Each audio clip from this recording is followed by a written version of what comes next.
ኒቆዲሞስ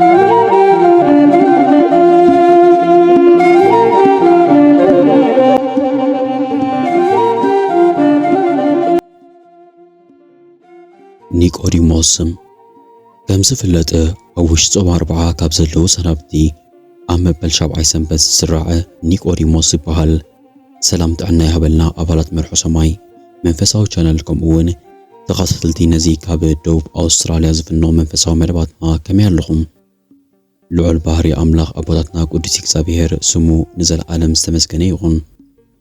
እሞ ነዚ በዚ ዕለት እዚ ዝተገብረ ፍጻሜ ኣመልኪትና እነመሓላለፎ መንፈሳዊ ቃል ኣምላኽ ካብ ልቢ ንኽትከታተሉና መንፈሳዊ ጻውዒትና ንኸርብ ኣብ ወንጌል ዮሐንስ ምዕራፍ 3 ካብ 1 ክሳብ 12 ዘሎ ፍጻሜ ካብቶም ኣገደስቲ ፍጻሜታት ጎይታና ኢየሱስ ክርስቶስ እዩ።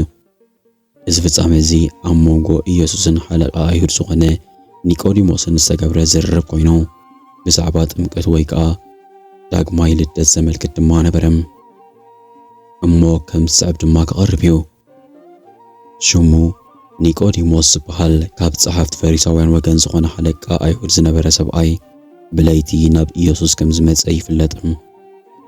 እቲ ፈሪሳዊ ኒቆዲሞስ ዛዕብኡ ብሓፂሩ ክግለጽ ኒቆዲሞስ ኣብቲ ግዜቲ ዝለዓለ ደረጃ ዝነበሮ ሰብ ነይሩ።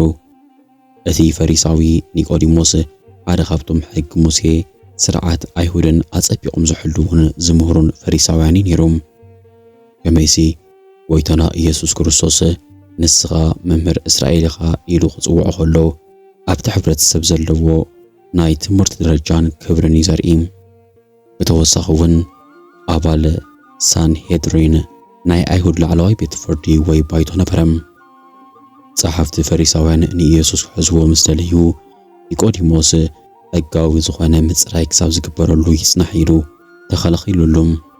ከምኡውን ኢየሱስ ምስ ተሰቕለ ዮሴፍ በዓል ኣርማትያስ ምስ ኒቆዲሞስ ኮይኖም ንስጋ ጎይታና ካብ መስቀል ኣውሪዶም ንምቕባር ምስ መጹ ሽዑ ኒቆዲሞስ ኣሳት 100 ኪሎግራም ዝኸውን ኣዝዩ ክቡር ዝኾነ ከርቤ ዓልወ ዝበሃል ጨና ሒዙ ብምምጻእ ንኢየሱስ ዘለዎ ፍቕርን ክብርን ብግብሪ ኣርዮም።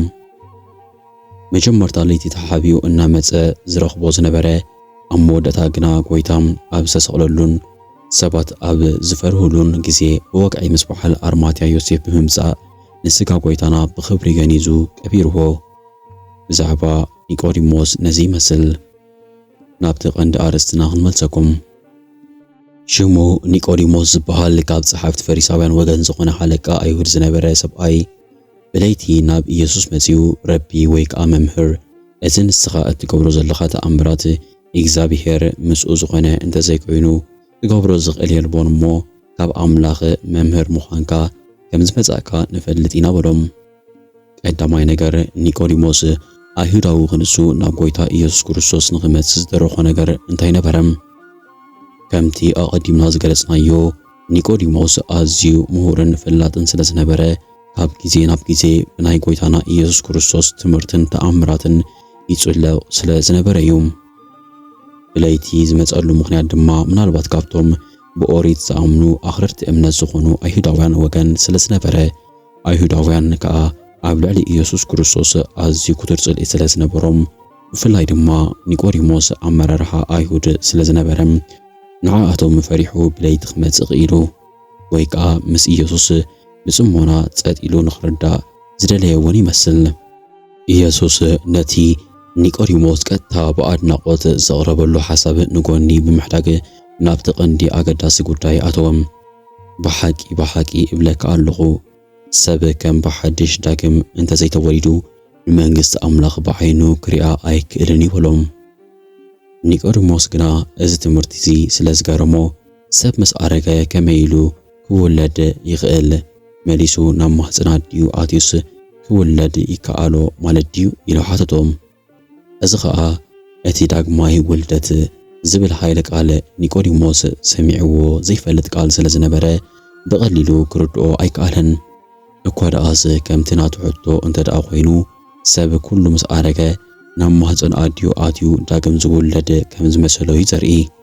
እዚ ከዓ ኣዝዩ ዓሚቕ ሕቶ እዩ።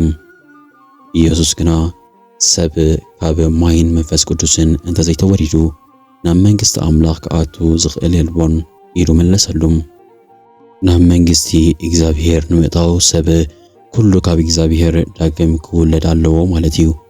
እነሆ ኢየሱስ ኣብ መንጎ ስጋ ውልደትን መንፈሳዊ ውልደትን ዘሎ ኣፈላላይ ከም ዝስዕብ ገለጸሎም። ካብ ስጋ ዝተወልደ ስጋ እዩ፣ ካብ መንፈስ ዝተወልደ ድማ መንፈስ ይበሎ። ቀጺሉ ኢየሱስ ንግብሪ መንፈስ ቅዱስ ምስ ንፋስ ኣመሳሰሎ። ንፋስ ናብ ዝደልዮ ይነፍስ፣ ደሃዩ ትሰምዕ እንተኾነ ግና ካበይ ከም ዝመጸን ናበይ ከም ዝኸይድን ኣይትፈልጥን ኢኻ። ካብ መንፈስ ዝተወልደ ሰብ እውን ከምኡ ይበሎም። ከመይሲ እቲ ቀዳማይ ልደት ምድራውን ስጋውን ግዙፍን ዝደሰስን ክኸውን ከሎ እቲ ዳግማይ ልደት ድማ ሰማያውን መንፈሳውን ረቂቕን ዘይደሰስን ማለት እዩ። ኒቆዲሞስ ግና ተገሪሙ እዚ ከመይ ኢሉ ክኸውን ይኽእል በሎም።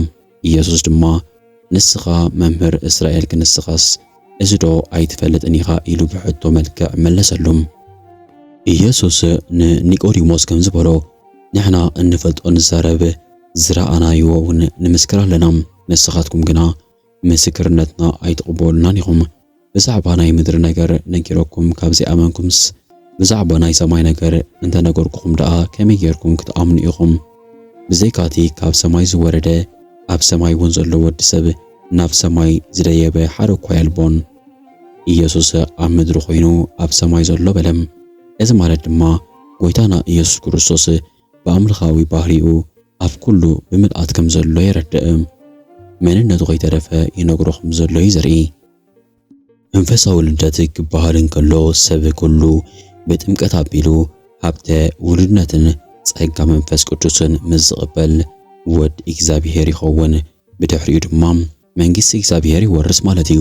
ስለዚ ኩሉ ሰብ ብስጋ ጥራይ ዘይኮነስ ብመንፈስ ካብ እግዚኣብሔር ክውለድ ከም ዘለዎ እዩ ዘርእየና።